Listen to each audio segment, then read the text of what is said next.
Great. I think it's 10:02 and I think we're okay to get started now. Perfect. All right, so this is our agenda for today. Okay, good morning, everyone, and welcome to Piecing Together the Puzzle of Public Art. My name is Kelsey Ha, and I'll be your host for today's conference. We're thrilled to have educators, artists, students, and community members joining us from all over. Today is about exploring how public art can become a form of education, how it connects wellness, lifelong learning, identity, and activism.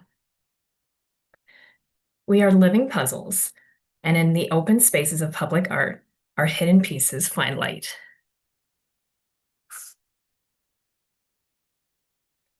Before we begin, I'd like to acknowledge that the Ontario Tech University acknowledges the lands and the peoples of the Mississaugas and Scugog Islands First Nation. We are grateful to be welcome on these islands in friendship. The lands we are situated on are covered under the Williams Treaties and are the traditional territories of the Mississaugas, a branch of the Greater Anishinaabe Nation, including Algonquin, Ojibwe, Odawa, and Potawatomi. These lands continue to be home to numerous Indigenous nations and peoples. We offer this acknowledgement to show respect for the Indigenous peoples who have cared for this land, Turtle Island, for generations. We recognize the complex history of this land and the importance of building respectful relationships based on friendship and understanding. I invite you to reflect on the lands you are on and the histories of the stories they hold. Public art often plays a role in making these stories visible. Before we move forward, we'd like to take a moment to express our gratitude. This conference is proudly organized by students from the Teaching and Learning Public Art course at the Bachelor of Arts in Education Studies program. And we're incredibly thankful to have been given this platform to share, explore, and build community around the theme of public art. We'd especially like to thank Ontario Tech University and our course mentor, Anna Rodriguez, for supporting this student-led initiative and empowering us to take learning beyond the classroom and into the public sphere. Thank you to our faculty members and the team members who helped shape today's experience. This event couldn't be possible without your guidance, support, and belief in what public art can do for education, identity, and collective healing. Hi, everybody. We're incredibly excited to introduce the three featured voices for this morning. Each of the presenters brings a unique perspective on how public art intersects with education, identity, resistance, and accessibility. Their stories and work will help us see the puzzle from different angles. And we hope their ideas will inspire you to reflect, question, and imagine throughout the day. Here's who you'll be hearing from today. Fana Bergler, The Message Within Me, Connecting Identity, Faith, and Public Art. Sam Mitchellville, Vibrant Cities, Equitable Communities, Sharing Our Impact in Public Art. And Jennifer Schultz, Art Installments on Public Infraction as Public Pedagogy. Please join me in welcoming all three presenters to our virtual stage today. Our first presenter is Sam Mitchellville. She's from Steps Public Art. They will be sharing how community-engaged public art can transform landscapes into inclusive, vibrant, and culturally resonant spaces. As a national Canadian charity and social enterprise, Steps has facilitated several hundred impactful public art and placemaking initiatives across the country. Projects that not only beautify, but actively build community, amplify underrepresented voices, and foster social and cultural resilience. So welcome.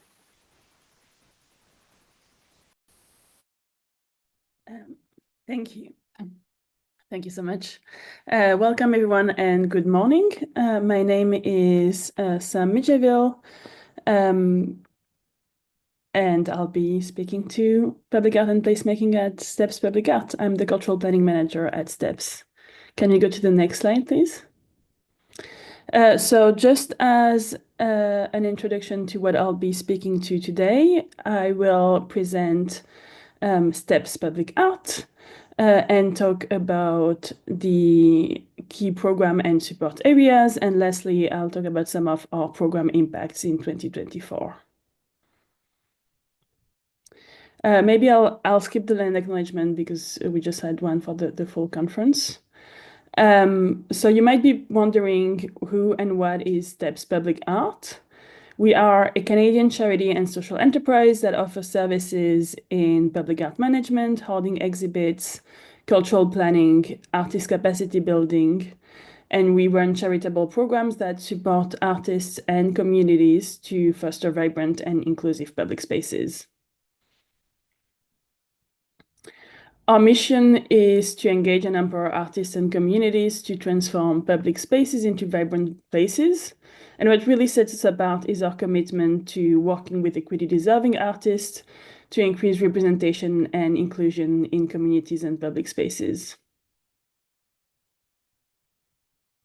So, well, you'll hear a lot today about what public art is, and I'm sure you've heard a lot about it through the program, but I just wanted to share some examples of the types of public art we do. So if you can go to the next slide. So we do sculptural and 3D artwork, such as the one you see here.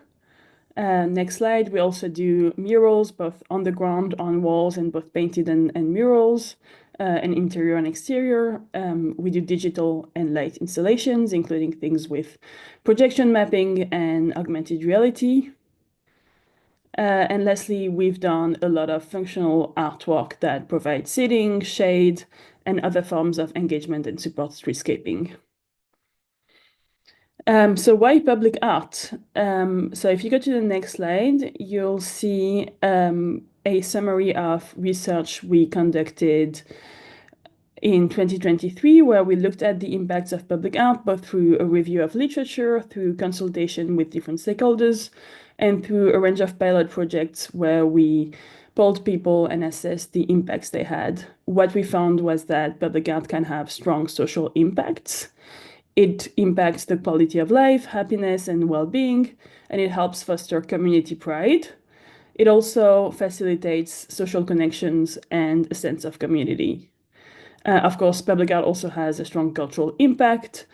It can reflect the culture, history, heritage, and politics that might be meaningful to a particular community, and it's also a great way to encourage people to have discussions on important social issues. And in addition, by making art more accessible, because it's free and it's in the public realm, it helps foster cultural appreciation of different mediums and different artistic styles. It also, as we've seen time and time again in our work, has important economic impacts because it helps beautify spaces and make them be more welcoming. It can encourage resident and visitor spending, and that's been the focus of a lot of the work we do with BIAs. It can be utilized to promote a cultural destination and to encourage cultural tourism, or to brand and market a location or a space. And as a result of this, it tends to encourage new businesses to settle in a specific area.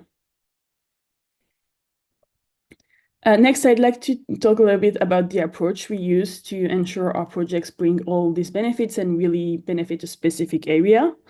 We focus at STEPS on creative placemaking, which is an approach to reimagining and building public spaces for the communities that live, work, and play within them, and helps create healthier, safer, more accessible, and more welcoming public spaces for community well-being. That's an approach that really uses art and culture to revitalize public spaces, to stimulate the economy, and to encourage community participation. We do this through creative placemaking as a collaborative process, which is one that recognizes the heritage, the residential communities, and the diverse uses of a targeted area to really position people as makers of their own space who can define their own neighborhood. And so if you go to the next slide, we use public art to build community by connecting people to public spaces through shared cultural experiences.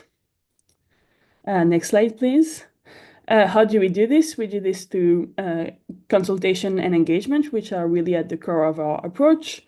And we lead consultations that help present accessible and inclusive experiences, which takes the format steps of conversations of our forums, but also we really focus on arts-led activities, which we found engage more people and people who might not be engaged through traditional consultations. These engagements also help connect with key stakeholders and nurture civic dialogue. And the insights we collect through them help us inform strategies and creations that will reflect the community and its desires. So some examples of this, one example here is the Art and Placemaking Project, which we led last year. This was a research initiative that looked at the ways public art and placemaking could be used to promote disability justice and to really foster increased accessibility in public spaces.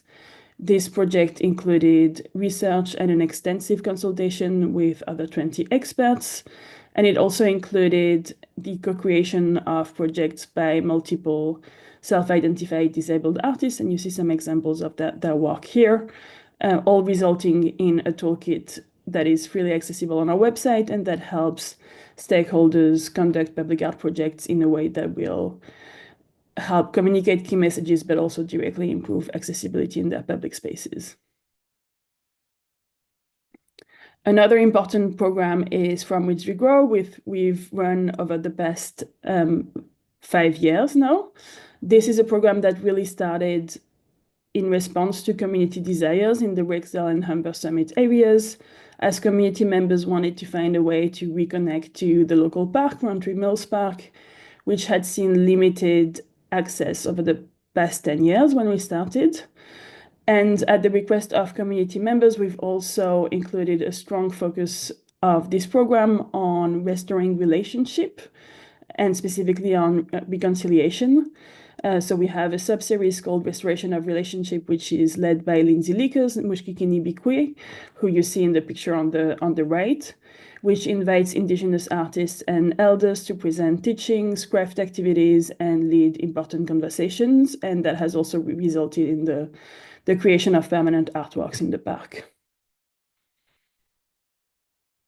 And then just to talk about what we are doing this summer. So we just started production this past week for this project, which will transform a flagship wall in the Hillcrest Village BIA area, St. Clair West area in Toronto, which is an about 4,000 square foot surface into a vibrant mural.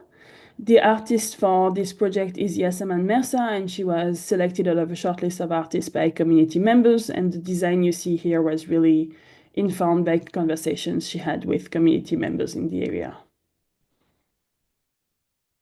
Thank you. We're really committed to amplifying the voices of equity deserving artists, and that takes the form of cultivating mentorship, training, and paid creation opportunities, as well as creating a portfolio around flagship works produced by underrepresented artists, all to amplify their voices. One example of this work in engaging and supporting emerging artists is providing them with meaningful employment opportunities. And that's the case with this project you see here that was realized by the Arts Collective Fueled by Coffee, which is a collective out of Brampton that is composed of female artists of color. This was their first large-scale project, which we developed in partnership with the developer Daniels in the Mount Pleasant neighborhood of Brampton. And the artists engaged on this project benefited from training, learned to work at heights and use lifts for the first time, which really further built their capacity to take on large-scale projects.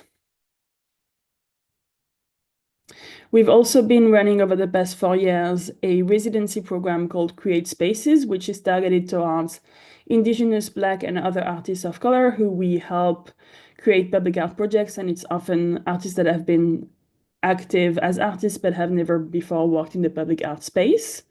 We've supported to date over 37 artists and received more than 500 artist submissions, which shows a strong interest in the program.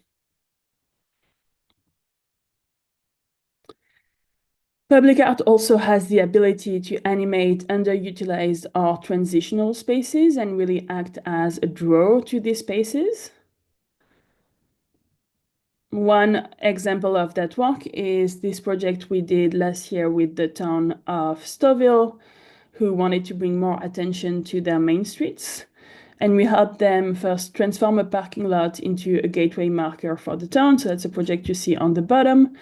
And we also used ground murals, what you see on the top, to bring attention to a public space, which is actually a sculpture walk, but which they were finding people did not really identify as a public space and were not taking advantage of. So a way to bring attention to that and also increase connectivity and wayfinding, as it's a path that connects their Memorial Park and their main street, and they were hoping to get more traffic going both ways. We've done several projects as well with Northwest Development as part of their transformation and redevelopment of the Downsview Airport lands in Toronto. This has included doing things to get people on site, as this rather remote area that was previously close to the public is one where they're trying to develop more engagement. And so we've done large-scale murals, and we've also done more playful interactive walks that encourage people to spend time on the site, such as the mini golf you see here, which was made up of 9 holes, each designed by a different artist. And then one of the notable project portfolios that we run is our public art on construction sites, which transforms otherwise unsightly panels around construction sites into public galleries. Here you see an example of a project on Bloor and Young in Toronto by Indigenous artist Niall Mixie Johnson. We also really strive to have our finger on the pulse for relevant issues impacting public art and to respond to them. We've developed in the past few years programs on issues such as sustainable art practices. So we have a program called the Reclaim Residency, where we mentor young artists to create public art spaces using recycled materials. And here you see artist Sarah Wagman, who created a sculptural piece repurposing existing materials to create a solar-powered watering system that nourishes plants in a community space. We also do this through notable research. So I mentioned our accessible art and placemaking initiative and the research we did on the impacts of public art. This is another project, Shaping Space, which was funded by the Public Health Agency of Canada, and which looked at the ways that both the design and activation of public spaces could be improved upon to really make them more inclusive and welcoming. Lastly, I just wanted to talk a little bit about our impact in 2024 to give you a sense of the work we do. So just in 2024, in the past year, we've engaged through our project over 8,000 community members in 110 cultural projects. We also really strive to ensure that, as I said, we create a strong portfolio of flagship works by equity-deserving artists. Last year, out of the 14 flagship public art installations we created, 93% were created by equity-deserving artists. And we also provided training through 27 embedded opportunities for emerging professionals, such as placement students or CSJs. And we engaged 48 BIPOC mentors and advisors. So last year in total, we paid $750,000 to contracted artists and designers and facilitators, engaging over 250 unique artists. And you see we have a pretty even split with, a strong presence in Toronto and in Ontario, and then 30% in the rest of Canada. And then one thing that we've been tracking and that is really important to us is over the past few years, we've systematically have more than 80% of the artists and designers paid who were from equity deserving communities, so 86% in the past year. And we're also constantly looking to invite new artists to join our roster. And in 2024, 66% of the artists paid by Steps were paid for the first time. And I'll mention that also doesn't include, obviously, the fact that we have a few artists on our payroll.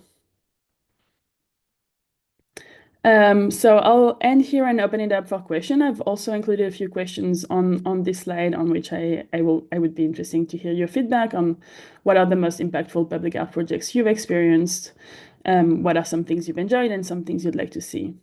I'm sorry, it seems the slide formatting was broken down for some reason, so I hope that was all comprehensible. I'll pass it on to you.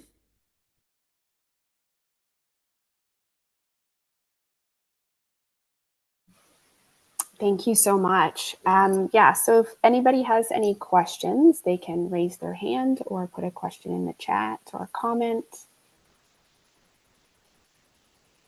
Barbara says it was fabulous and very informative.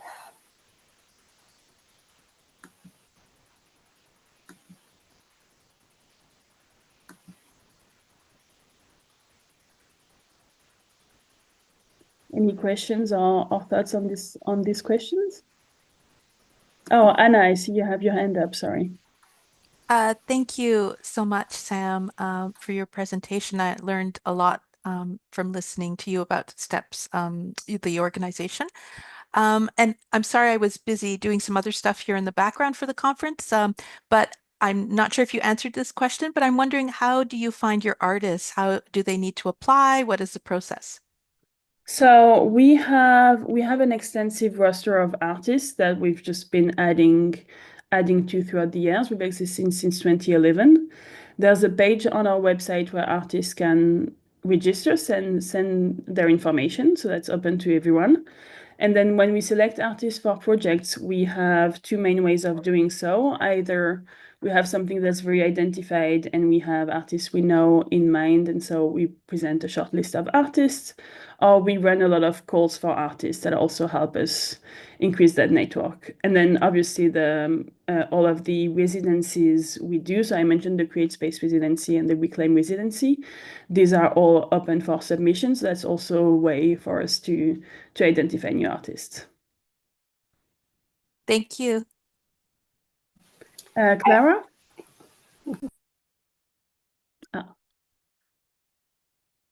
Hi, sorry.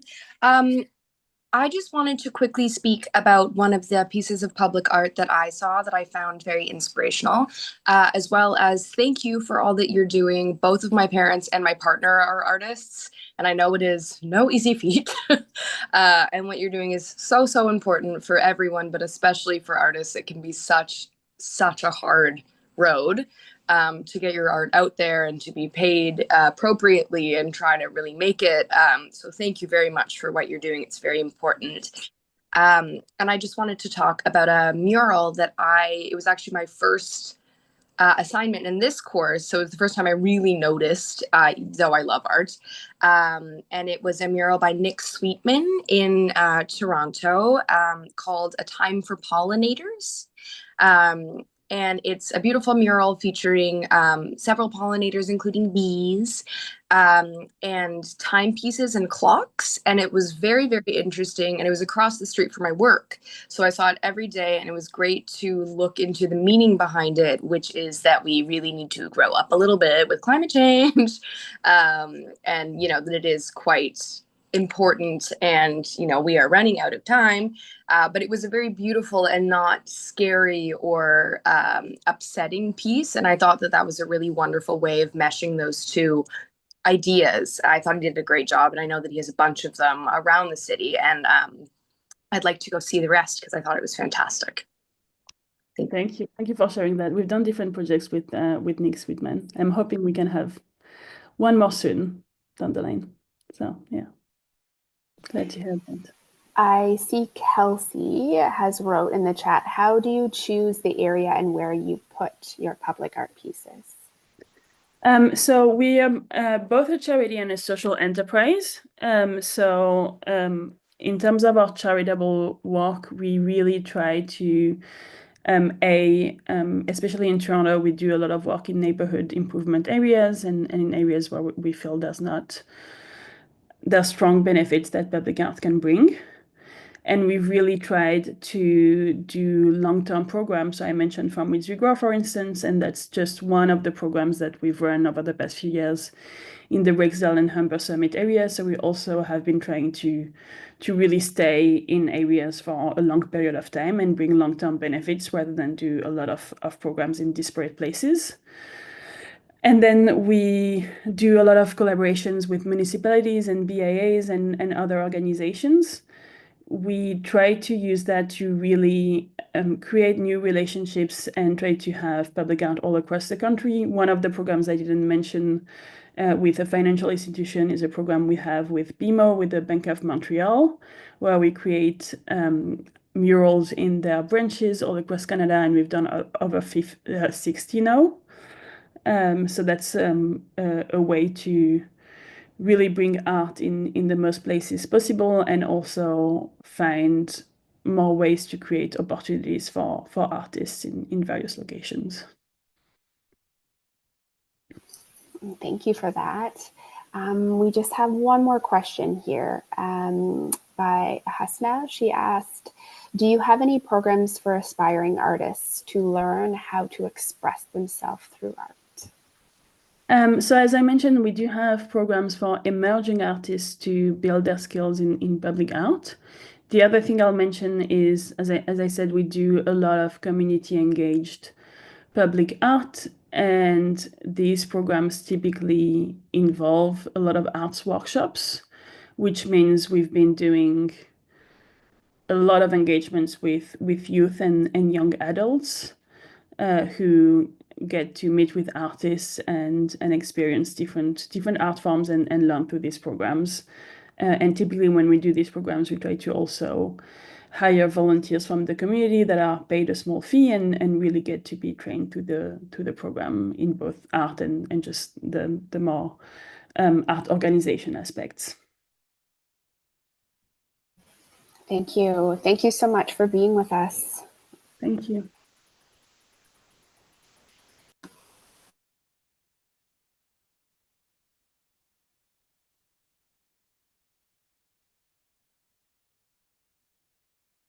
I just want to take a minute to say thanks again, Sam. That was really educational. That was amazing, actually. I'm here to present our next speaker. So Thana Bergler, The Messenger Within Me, Connecting Identity, Faith, and Public Art. Thana is a fourth-year student in the Bachelor of Education Studies program at Ontario Tech University. She holds a bachelor's degree in journalism and a diploma in early childhood education. Before moving to Canada, Thana worked as a journalist and French teacher in her home country. Since arriving in Canada, she has gained experience as a medical interpreter at All Languages Limited and as a registered early childhood educator at Early on Bridgeway Family Center. Fluent in English, Arabic, and French, Thana is passionate about creating inclusive learning environments. In September 2025, she plans to begin the Bachelor of Professional Studies in Education program at Niagara University to become a certified Ontario teacher. Her passion lies in helping people feel seen, included, and heard, especially through art, language, and education. During her talk, she will be presenting The Messenger Within Me, Connecting Identity, Faith, and Public Art. Welcome, Thana. Good morning. Okay, The Messenger Within Me, Connecting Identity, Displacement, and Public Art. Yeah, you can move to the next slide. Public art has the power to transform ordinary spaces into meaningful places of reflection, connection, and education.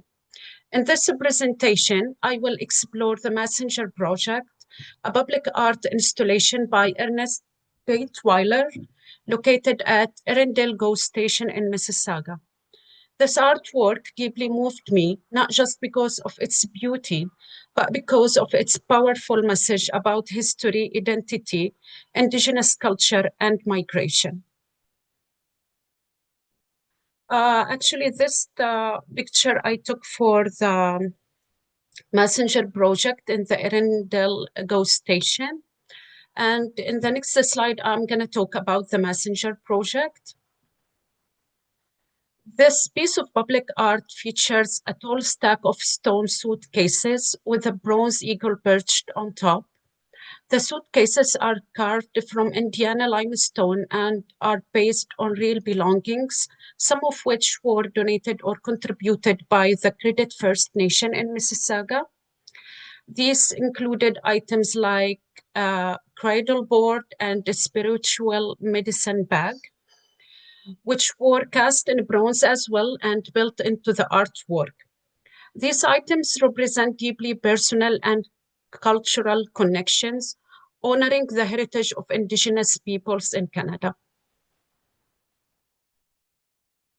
I'm going to talk about the symbolism and cultural significance of the Messenger Project in Mississauga. The bronze eagle in all Indigenous culture is not a decorative figure. It symbolizes the Credit First Nation, who were historically known as a skilled messenger. The eagle also holds a spiritual meaning in many Indigenous cultures, representing strength, communication, and guidance. The name of the beast, the messenger, reflects this role, reminding us of the importance of knowledge sharing, tradition, and honoring Indigenous voices in public spaces. Importance of suitcases. The suitcases represent travel, movement, and migration. They remind us that many people, Indigenous, immigrants, settlers, carry stories and histories with them. Some of the luggage shape are based on real historical trunks from Mississauga museums. As an immigrant, this message felt very personal to me. It made me think about the journey I've made and how my values, culture, and experiences travel with me, just like those suitcases. Why the Erindale Ghost Station? The power of the location. Placing this artwork at Erindale Ghost Station was a smart and meaningful decision. Transit stations are busy, diverse, and highly visible spaces. Every day, thousands of people pass by the Messenger project, making it accessible to all kinds of audience. It invites commuter to pause and reflect, turning an ordinary place into a site of public education and cultural awareness. Its placement encourages us to consider how we move through land and space and what we carry with us. Actually, there is another piece. It came with the Messenger project. If you ever been to the Erindale Ghost Station, you need to walk all the way down, and you need to go down the stairs to reach the Burnham Thorpe next to the station, where there's a companion piece across the street. And it features bronze cradle board near Burnham Thorpe Road, contributed by the First Nation, Credit First Nation, as well in Mississauga. This piece honors Indigenous families and children, reinforcing themes of heritage and movement while emphasizing Indigenous contribution to Mississauga identity. We cannot remember the Messenger project without talking about the horrible history of the residential school in Canada. This public art connects directly to Canada history of residential schools and the need for truth and reconciliation. The suitcases symbolize the loss and displacement experienced by Indigenous children. The eagle serves as a spiritual guide and historical messenger between communities. Also, when it came to public art, the Messenger Project reminds us of the totem pole art. The Messenger Project, it reminds us of the traditional totem poles, which were used stacked figures to tell stories. In the same way, this artwork uses stacked suitcases to represent culture, memory, and journey. Like a totem pole, it invites viewers to look from bottom to top, connecting to Indigenous storytelling in a modern way. The educational value of public art. This project is a clear example of what Debbie Qadiri describes in her article about the role of public art. She explains that public art should not just decorate spaces, but also act as a form of community pedagogy. It should teach, provoke thoughts, and represent diverse voices. The Messenger Project does this beautifully by blending history, culture, and art into a form that speaks to everyone who passes by. The personal connection. The messenger reminded me that public art is meant to be observed and intended to be felt. As someone who has migrated from Syria to Lebanon, Saudi Arabia, USA, and started a new life in Canada, the image of stacked suitcases deeply touched me. They reflect the emotional weight of displacement, the preservation of culture, and the resilience carried through every journey. I felt profoundly represented by this piece. It reminds me that our stories, struggle, and dreams don't stay behind us, they move with us. Even love stories, they get back in our suitcases. Sometimes childish love, unfinished love, or lost love. And thank you everyone for listening, and I'm welcoming any questions or reflection. Thank you. Thank you, Thana. That was very inspiring. So let's take a minute here if anyone's got any questions or put them in the chat. Oh, I see one here in the chat right now. Jesse would like to know, how can public art like the Messenger honor Indigenous traditions while still connecting with people who aren't from the culture?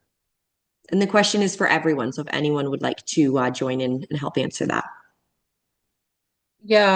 Yeah, I think she meant to ask if we are, as an immigrant or a travelers, we feel connected to this kind of public art, even though we're not indigenous or we're not from the First Nation. I think because when you move from country to country, and sometimes you need to give up your profession, your money, your house, and how much could you pack in your suitcases? Just a little, right? So that's why I think the Messenger Project represent everyone. And Canada as a country was built on the immigration, actually. And that's why I think the smart decision was taken by the artist to place this public art in the ghost station, just to remind the travelers they have chosen a new country to settle down and build a new life. That's beautiful. Clara, I see that you have your hand up. Would you like to speak? I just wanted to say that that was so eloquently spoken and so beautifully said. I really, really appreciated just your experiences and the way that you, the struggles that you faced and experiences that you've had, and the way that you did feel represented by that piece, I think is so special. And I'm sure that all of the families and children and caregivers at the early on that you work at are so grateful to have you. I also work at an early on, and it's such a fantastic thing to do, and you make such a difference. So I'm bringing your experiences and your skills. Thank you, Clara. Catherine has an interesting question for you, Thana. She said, "Hi, Thana. Thank you for sharing the story of this amazing piece along with some of your story.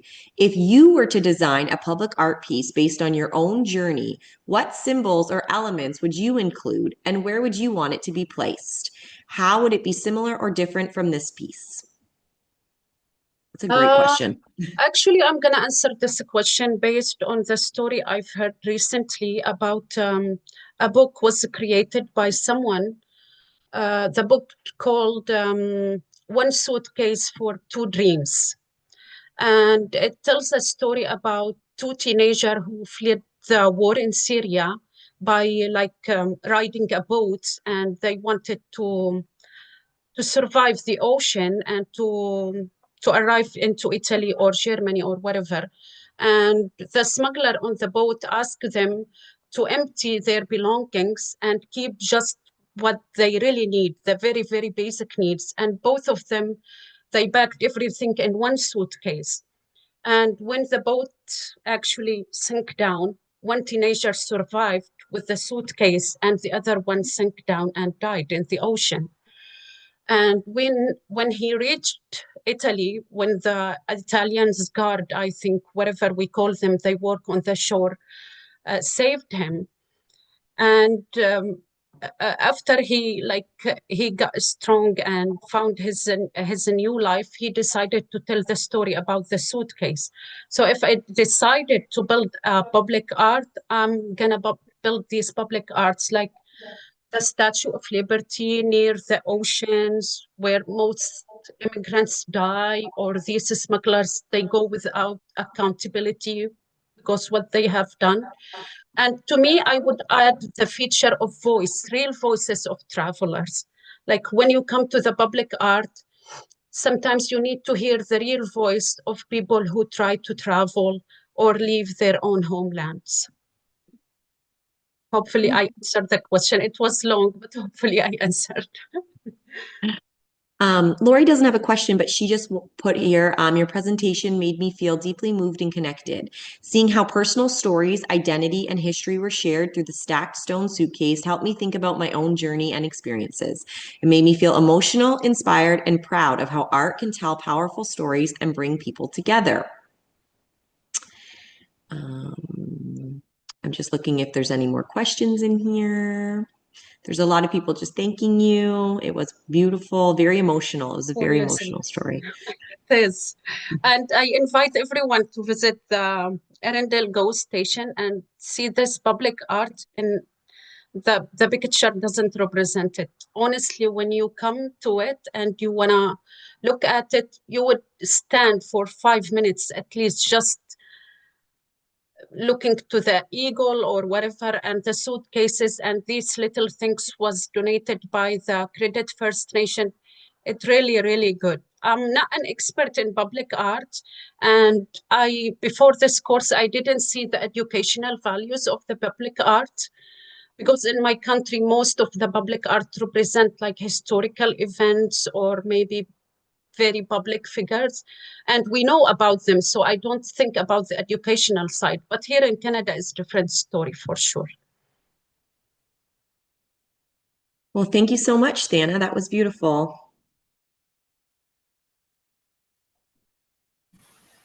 Our last presenter is Jennifer Schultz.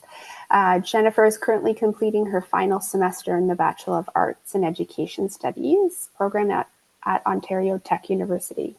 A registered early childhood educator, she brings hands-on experience and dedication to her role as an educational assistant.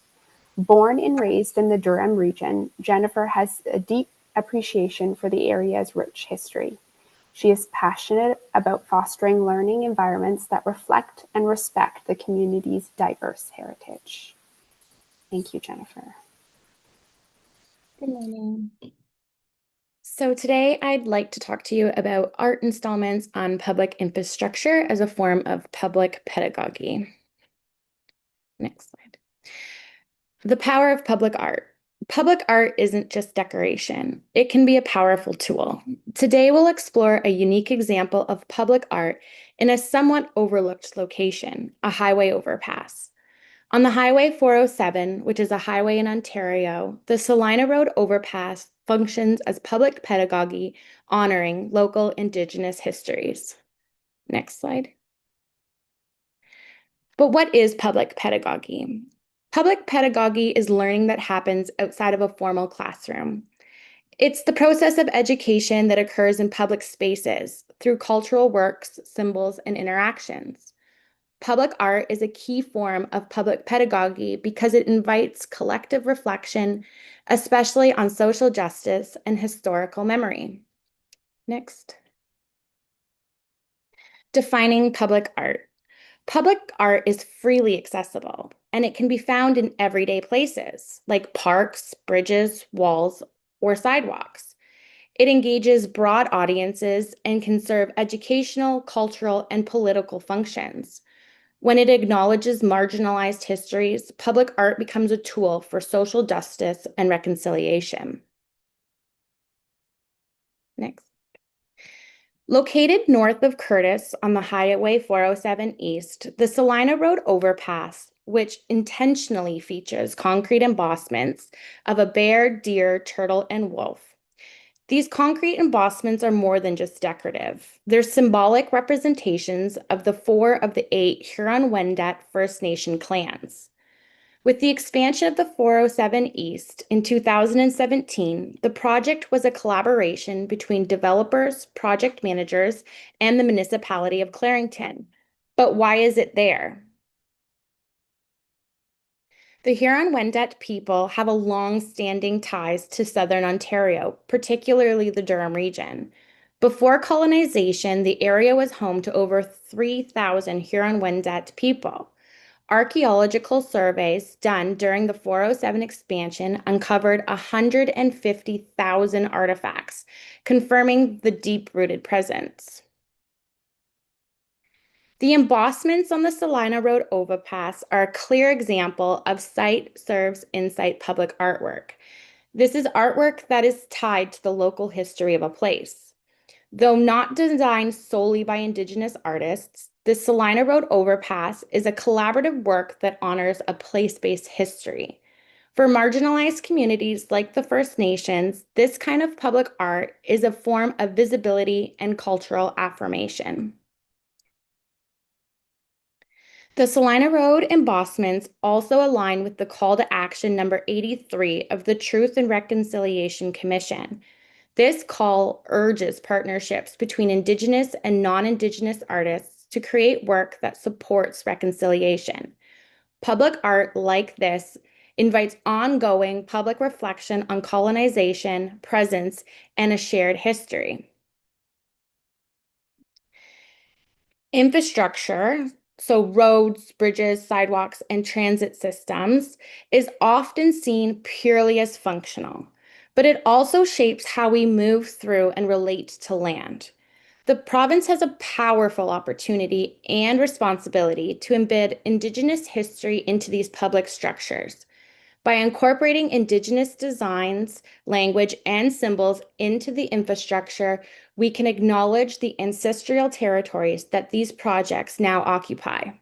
And this isn't about aesthetics, it's about truth-telling and making a history visible.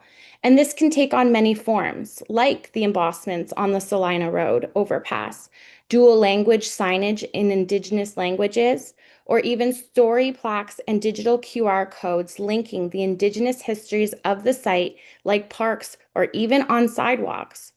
Provinces should work in partnership with the Indigenous communities, ensuring these efforts are not symbolic gestures, but acts of meaningful inclusion and respect. Doing this turns infrastructure into a tool for public education, reconciliation, and cultural recognition. Public art engages people in informal learning. Even someone driving by isn't exposed to Indigenous symbols. It brings history into daily life beyond museums or classrooms.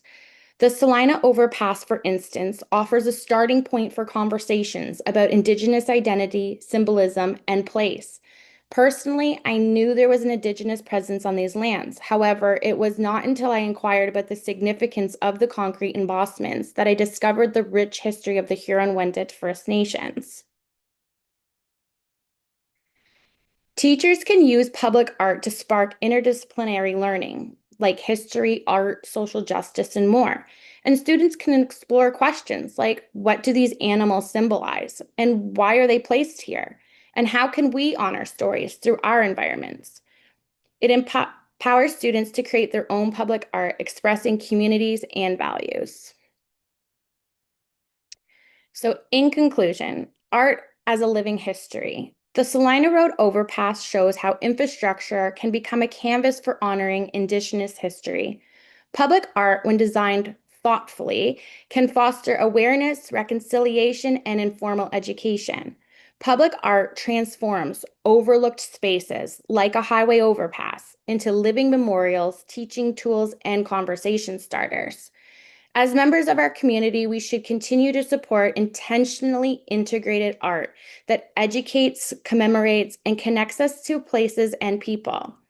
There are many highways and bridges in Ontario that have been dedicated with the purpose of honoring, but very few that honor with art.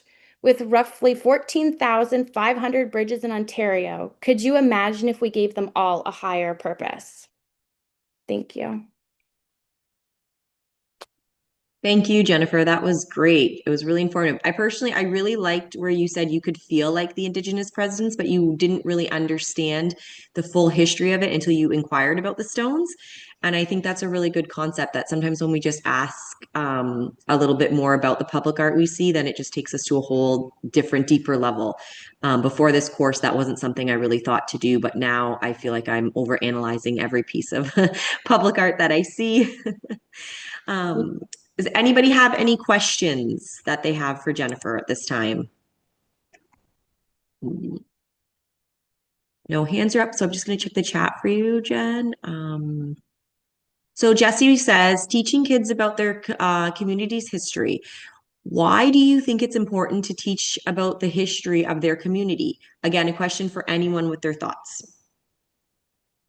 So me personally, here in the Durham region, we have so much land that's being developed, and we have so many people moving into our community that new history is being created, but I also think it's important to honor some of the past history. So for instance, when they put the 407 in through, which was just recently done within the last, 10 years, we lost a lot of farmland, and that farmland had a history. So when they erected the overpasses, most of the bridges on that 407 expansion actually include some sort of public artwork honoring the histories. And so I just think it's important that we teach the younger generation that we may live here now when we're creating a history, but there is also a really significant history that happened before. Anybody else have any thoughts on that, as it was kind of asked if anyone had any thoughts? No. Summer says, great job, Jennifer. You've highlighted the importance of Indigenous representation with public art and emphasized the meaningful impact it can have if done authentically. We've also got, thanks, Jenny. In class, we discussed how to make the information behind public art more accessible with QR codes, plaques with background information, etc. It's great that you were able to find out more information just by asking. Thank you, Jennifer. You've inspired me to ask questions about public art that I see in my travels. Thank you, Jennifer. I appreciate how you highlighted infrastructure as a space for learning and storytelling, especially in relation to Indigenous history and reconciliation. It made me think differently about how everyday spaces can honor land and hold deeper meaning throughout art. I think it's important to teach children about the history of their community because it helps them know where they come from. It makes them feel proud, helps them understand others, and shows them how people worked together to make the community what it is today. So I think that was an answer to the question that was asked earlier. Oh, here's a question. Teaching kids about their community's history. Why do you think it's important? Oh, I already read that one. I'm sorry. Katie says, feeling a deep connection to the place you live is so important. If people feel connected to their community, they will take better care of the environment in which they live. Love where you live. That's a great point, Katie. If nobody else has any questions, I'd just like to thank Jennifer again. That was a great presentation.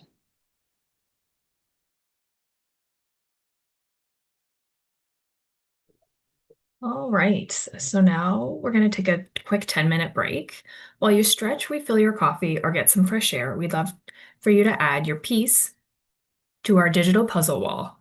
Go to the link in the chat and add a word, image, emoji, or a phrase that represents you, your voice, your truth, or your story. But before we go for a break, I'm just going to explain our next activity. So here are the instructions on creating your identity expression post.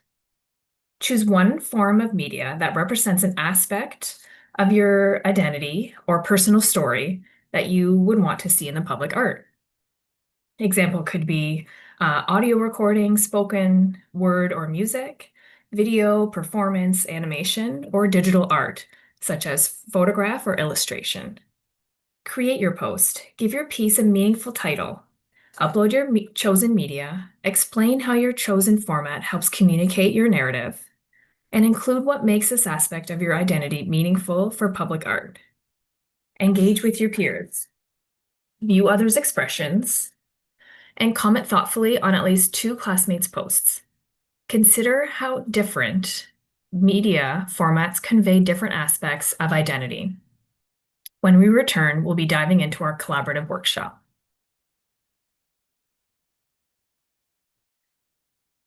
Okay, welcome back, everyone. We've heard from some powerful voices this morning and how public art connects with storytelling, protest, identity, and learning. Now it's your turn to reflect and create. In this next activity, we'll explore the central question. If you could design a piece of public art that speaks to education, identity, or justice, what would it look like? What would it say? Who would it represent? Reflect on today's themes, explore your identity and perspective, design a public art concept with others in breakout rooms. Imagine how your art could teach, heal, or spark change. You don't have to be an artist. Think of yourself as a community storyteller, shaping your piece with words, images, metaphors, or even imagined materials. Before we head into our creative activity, I want to introduce the 5 puzzle pieces that have shaped the heart of this workshop. These themes are interconnected, and like a mosaic, each one adds depth and meaning to a bigger picture of education through public art. So number 1 is wellness.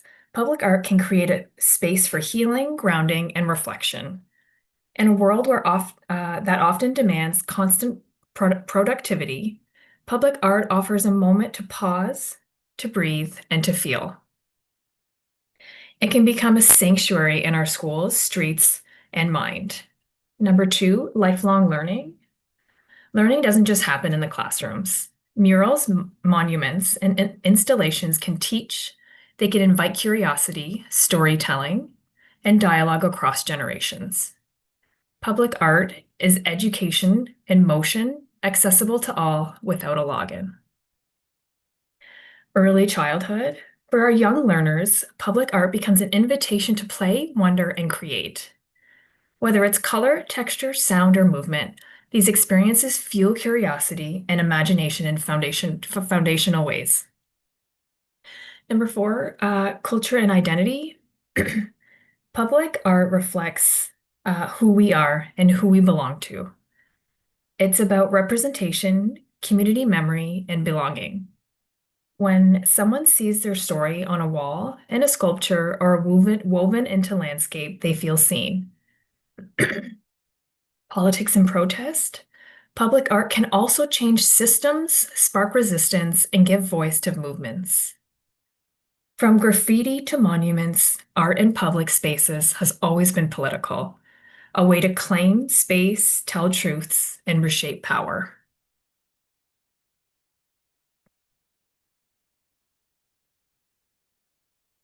Next slide. Okay, so a quick poll. Which theme do you find yourself most drawn to? Wellness.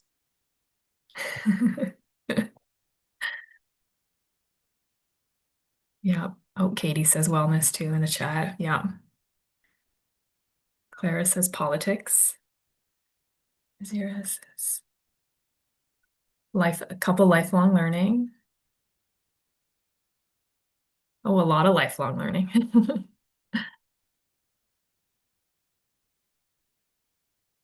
Perfect.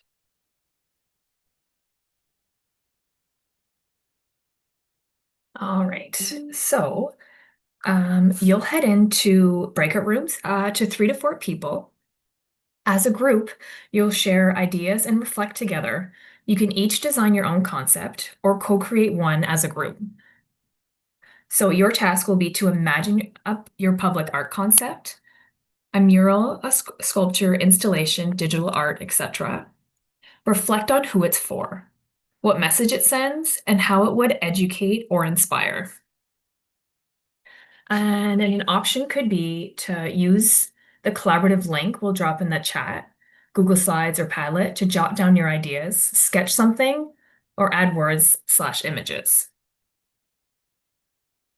Before we head out into our groups, we want to make sure some agreements as a community to ensure that we foster a safe space for everyone.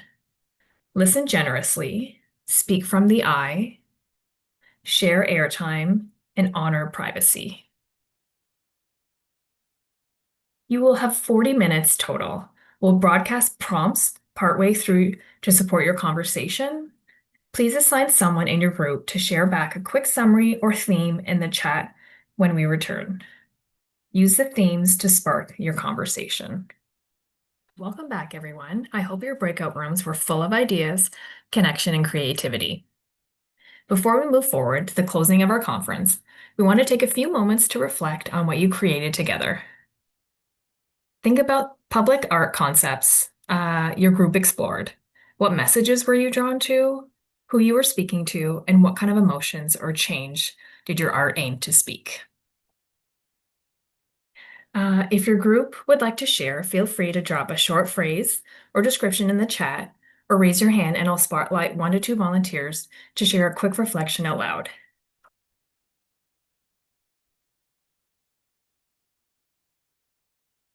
There's no right or wrong answer. Your ideas are puzzle pieces in the collective mural we're building today. All right, so I see Barbara's hand up. Let's go with you. Hi, Kelsey. So we weren't able to find the Padlet link to put it on the Padlet. So we are actually just going to share our Google Doc. If Neha, if there's a possibility that you could bring that up for us, because I know we're not able to share our screens. Go ahead, you can share now. Oh, I can. Oh, we can share now? Look at that. Okay. I'm not really sure how to do that at the moment. Does someone in my group want to share their screen? Yeah, I can do that. Let me see. So I'll start explaining it really quickly.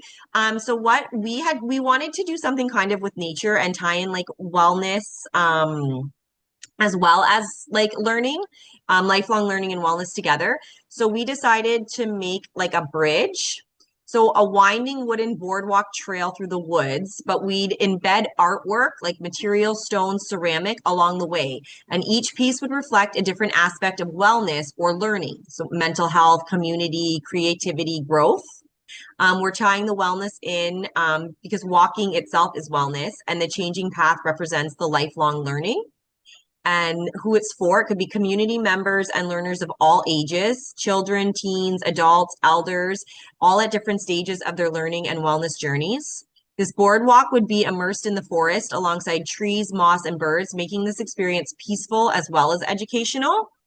It would welcome families and individuals seeking peace, seniors walking for health, or students on field trips. We're hoping the message that it would send would be like wellness and learning are not destinations, but lifelong journeys, ever evolving, personal, and deeply connected to the world around us. There were so many ways you could use this in an educational setting. So we just picked a couple to highlight.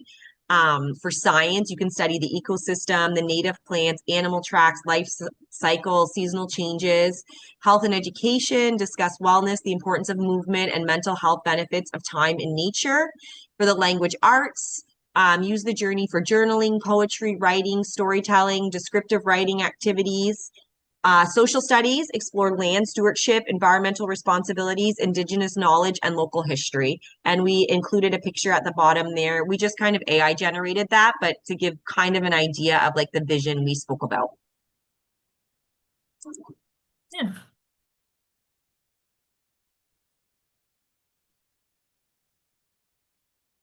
Thanks, Barbara. So we have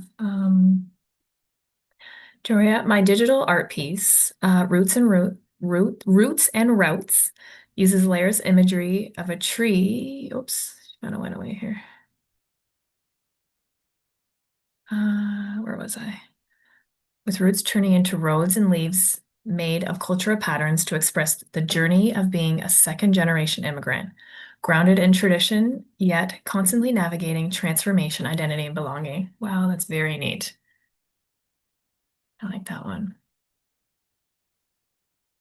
And Katie said our public art was a sculpture along with shores or ports where people arrive as refugees. It is a weathered boat with 2 suitcases abroad. One suitcase is filled with things people would want, love to bring on their journey, families, their homes, food, etc. And the other suitcase with only the things they can fit essentials. This piece would send the message of the hardships people go through on these journeys that they have yet to endure in their new land. Wow, that's very powerful, Katie. Very neat. Thank you for sharing that.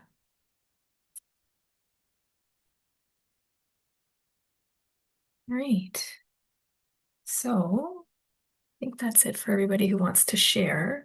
Thank you to everyone who contributed, whether through your voice, your presence, or your imagination. You've helped make this space vibrant throughout and truly collaborative. And now, as we close the event, we invite you to carry your piece of this experience with you into your classroom, your communities, or your next creative act. Okay, as we come to the end of our time together, we want to thank each and every one of you for bringing your presence, your ideas, and your stories in today's conference.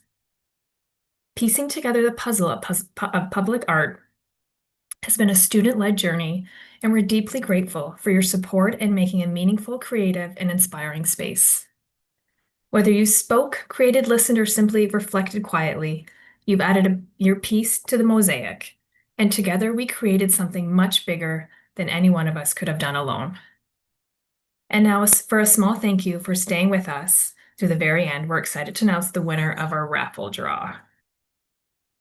The prize is a swag bundle from Ontario Tech University full of goodies to celebrate your participation in today's event. The bag contains a shirt, a cap, and a pencil case. So I'm not sure if Neha has that name.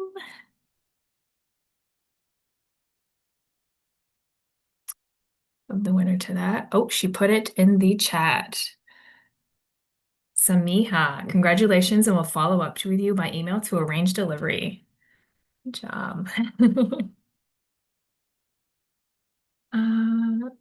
Okay. Next slide.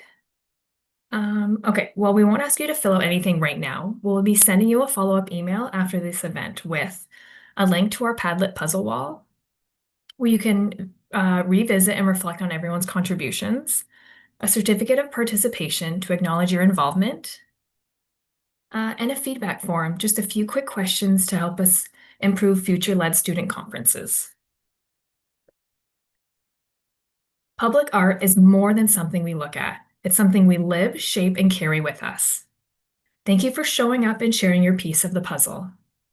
We hope you leave inspired to keep creating, keep questioning, and keep making spaces for the voices that deserve to be seen.